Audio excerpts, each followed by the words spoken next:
If you've never had homemade tomato soup, put down the can, because making it yourself is a game changer. I'ma show you how.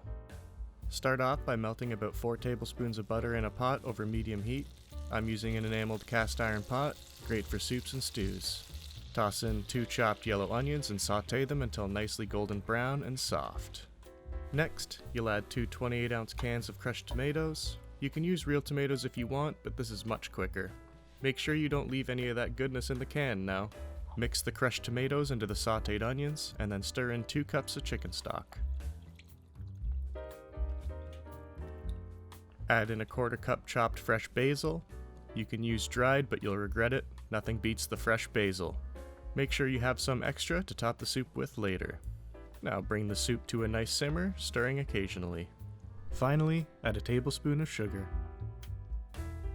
If you like a nice smooth soup, you'll want to blend it up. I'm using an immersion blender as it's much easier, but you can use a regular blender as well. You'll just have to do it in portions. We're looking for this nice silky texture here.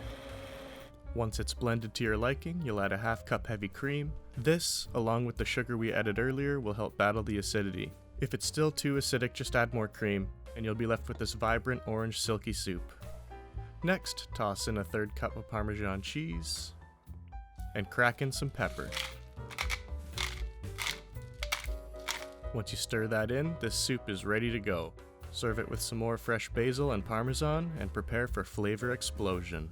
I prefer to eat this with grilled cheese, so I made one after and decided to capture the moment. It really goes perfectly, so I would 100% recommend doing that.